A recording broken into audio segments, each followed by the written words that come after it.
What is up, Omni athletes? Today's episode of Omni Athlete is brought to you by Wild Zora Foods. So if you are an athlete who believes in training the entire athletic life cycle, training, performance, recovery, and transition, and you look at sport through that lens of body, mind, and spirit like we do, because you're here to elevate your state of consciousness and global consciousness through sport, then you know how you fuel your body affects every single cell in your body and every single ounce of energy in your being. So we're not just talking about the physical being, we're talking about the mental and emotional and spiritual bodies too. What you put into your body matters. That's why we partnered with Wild Zora. They produce the most incredible meat and vegetable snack bars that I have ever tasted in my life. All that is in these bars, it's absolutely incredible, is organic free-range meat and organic vegetables, right? Organic grass-fed free-range meat and vegetables. That's it. There's no added sugar. There's no added preservatives. The sugar in it is from the vegetables and the dates that they actually put in the bars. They're made in our backyard here in Loveland, Colorado. The founders, Josh and Zora, absolutely rock. We love these guys. It's an incredibly authentic partnership because we actually use the products. Heidi and I love their bars. You can routinely see me walking around Fort Collins with a stack of Wild Zora bars in my backpack. In fact, I'm out right now. So as soon as I get done right here recording this, I'm probably going to go get some and make sure that they're back in my backpack. For the month of April, Wild Zora is offering the entire Omni Athlete community 30% off any product that they offer.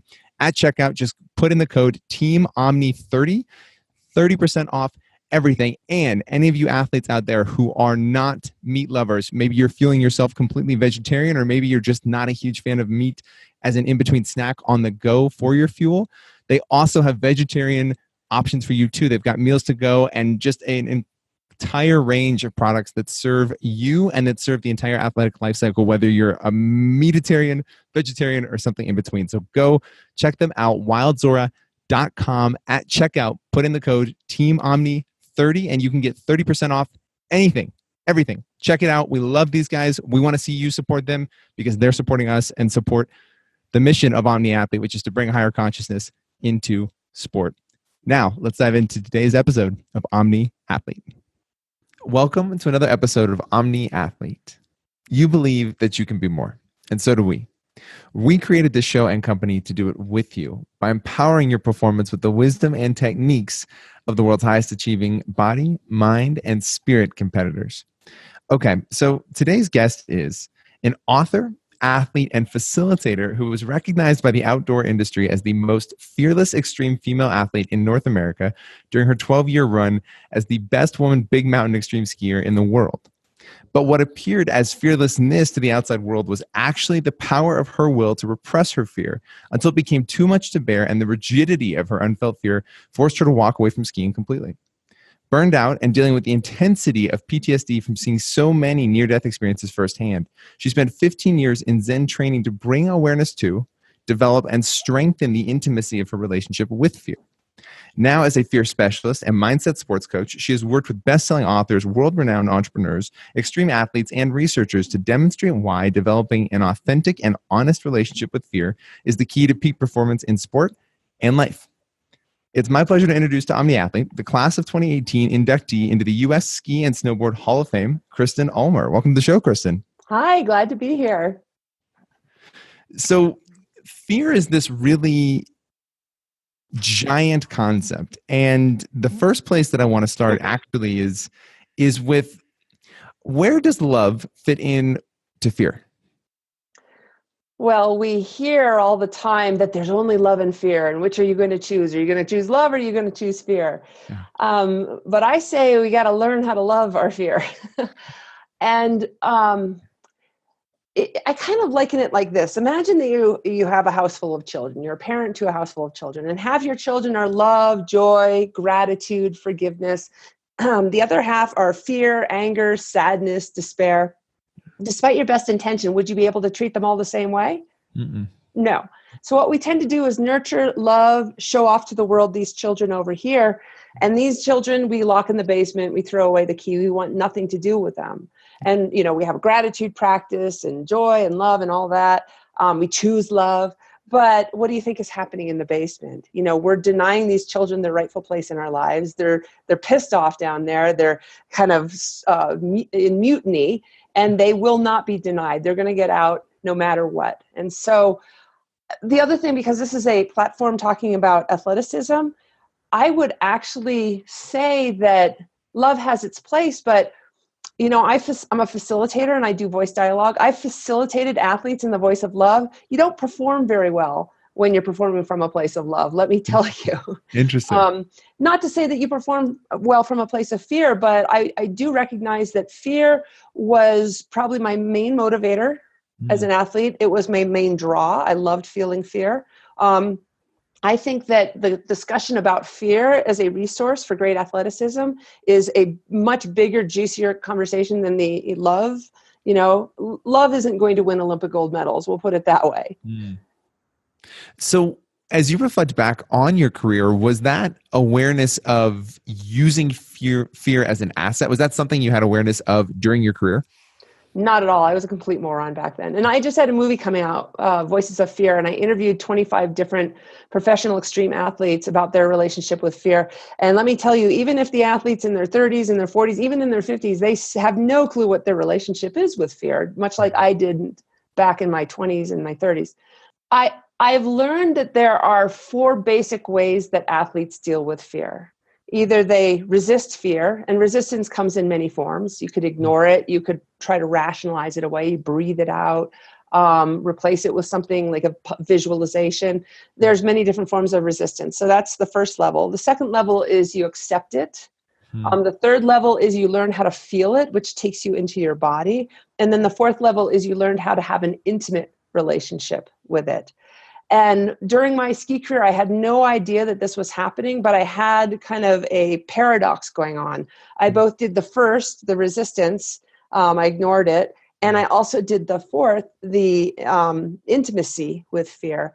And the resisting of the fear is what caused burnout for me, a lot of injuries, PTSD. And the embracing the intimacy with fear is what helped me be a world-class athlete.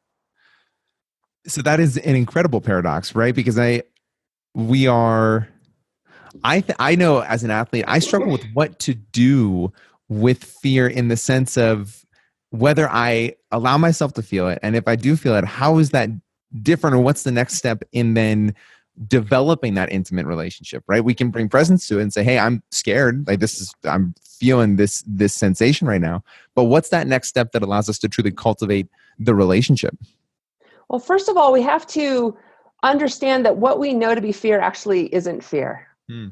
When people think of fear, they think of that awful feeling. Now, fear can show up just in a sharp way, like you step into traffic, whoa, you almost get hit by a bus, like, boom, adrenaline rush, like, sure, that's fear. And then that's the chemical release of the cortisol, adrenaline, all that. But if ever you're feeling excitement, neurochemically, fear and excitement are exactly the same. If you're feeling very alive, if you're feeling present and focused and really tapped into intuition and instinct, that's also fear. We don't see it that way, though. We just have such a stigma around what fear is. So if you want to have a more intimate relationship with fear, then I recommend starting what I call a fear practice, where you get to know your relationship with this sensation of discomfort in your body.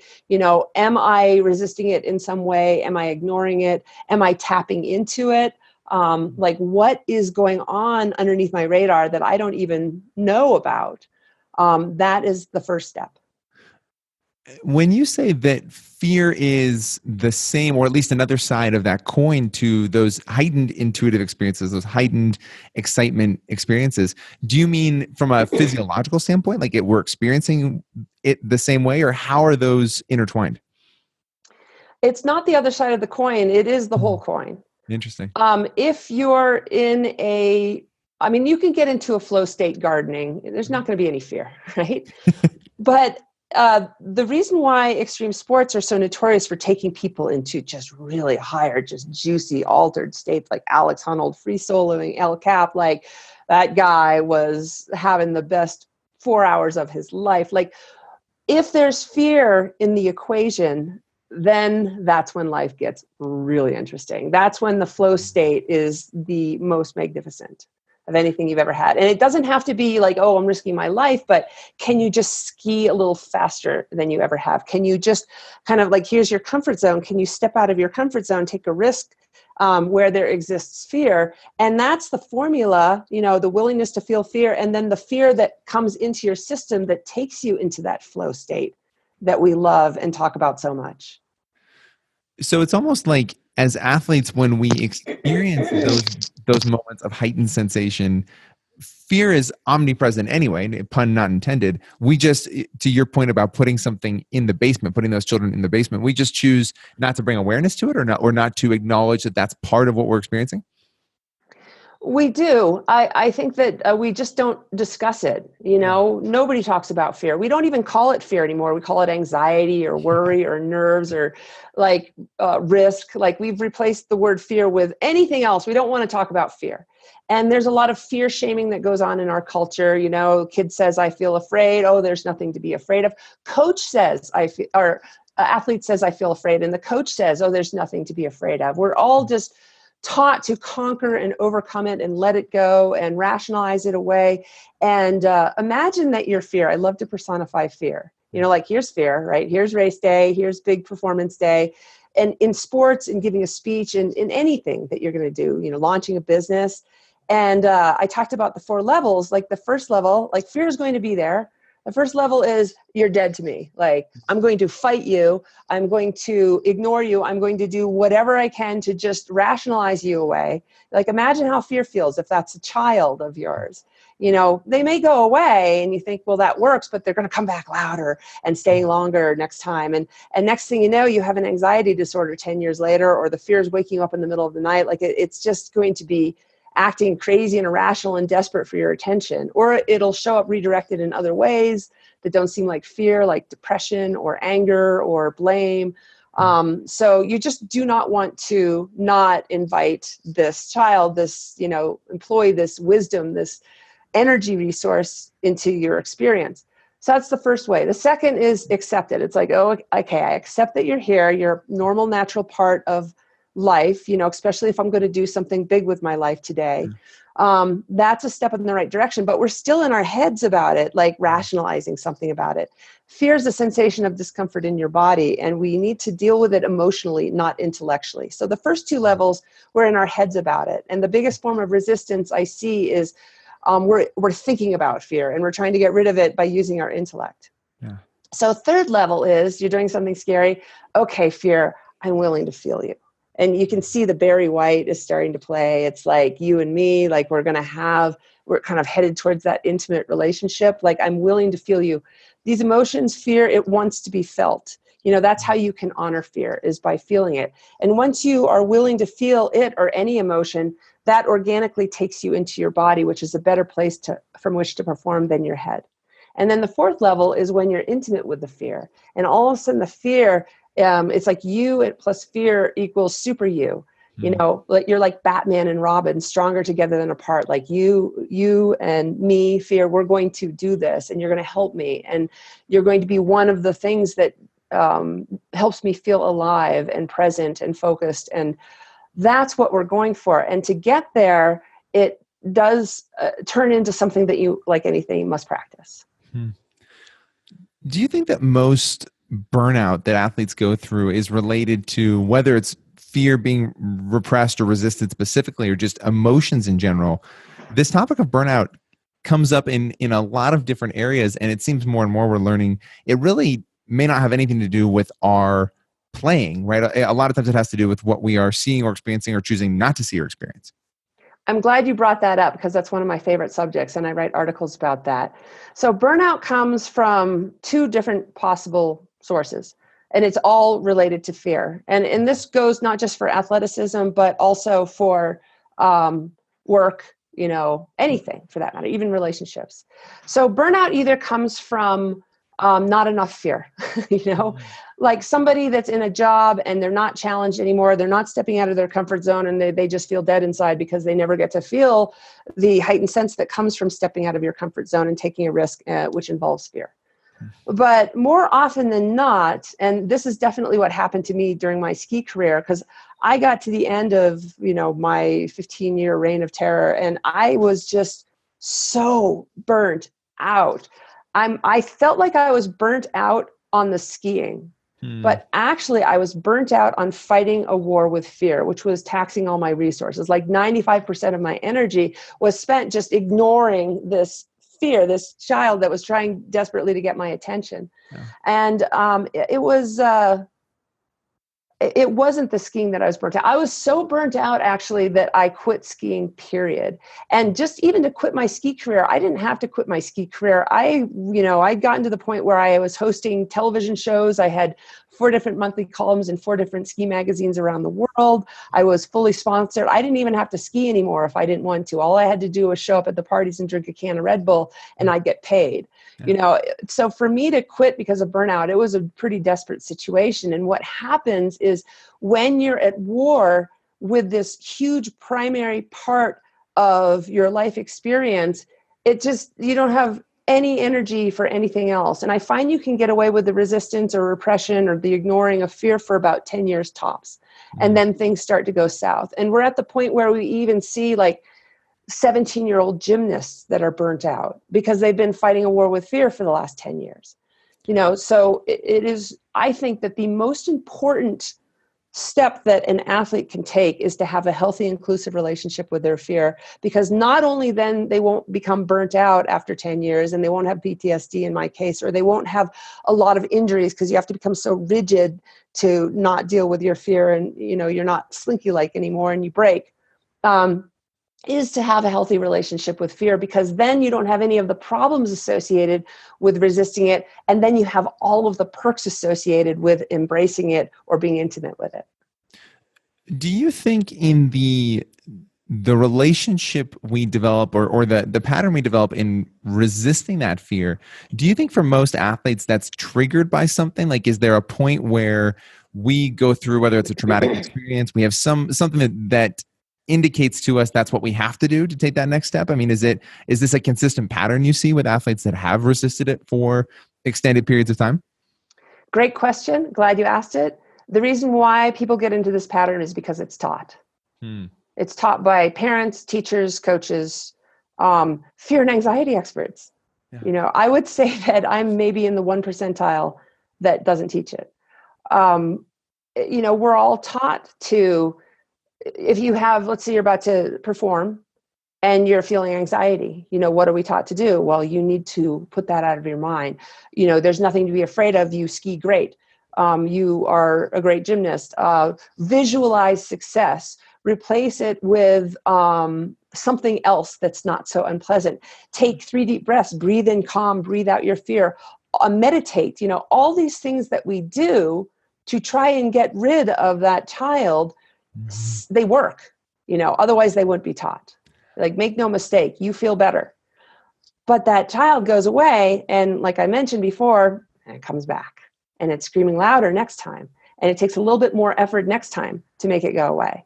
And then over time, it just keeps coming back until it's screaming at you. And the resistance to fear can then plague people in so many different ways. You hear about so many athletes that have anxiety disorders, insomnia, panic attacks.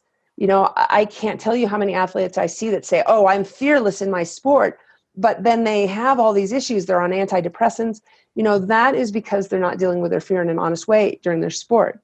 And then it can show up redirected in other ways too, where the fear in some other area of their life is excessive. Maybe social anxiety or, like I said, insomnia, and on and on. It's just such a bad idea.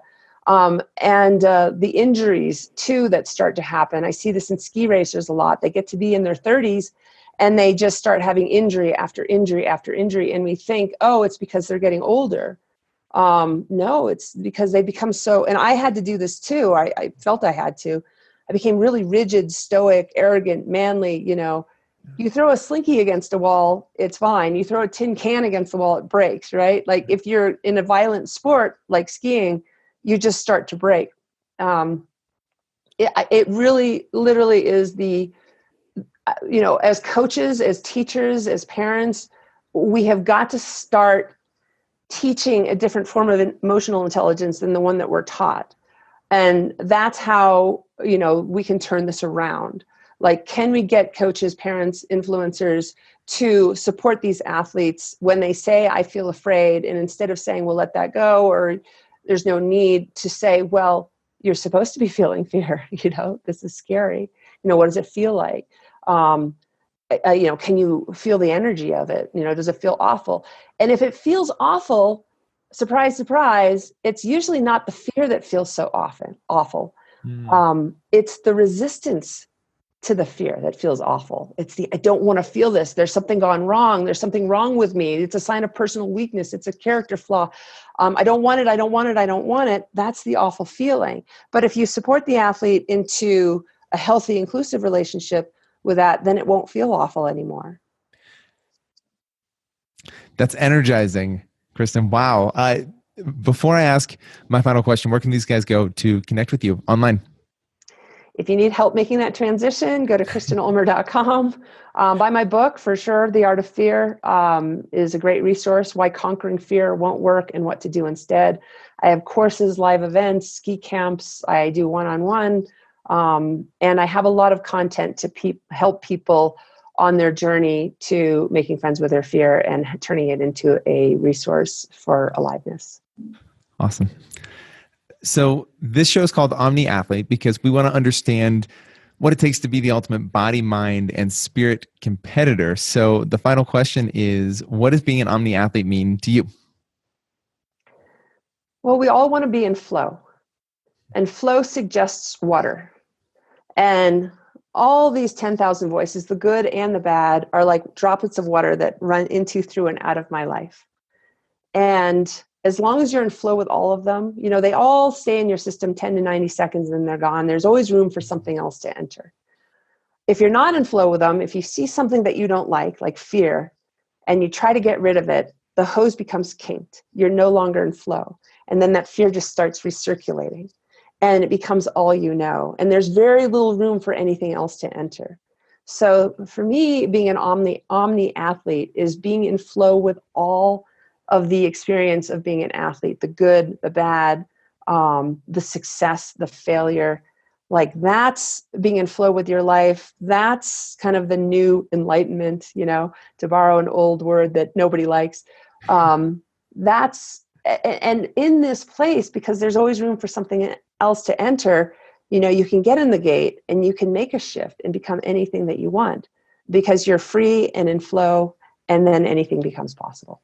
That's an Omni athlete to me. Wow. Kristen, thank you for being on the show.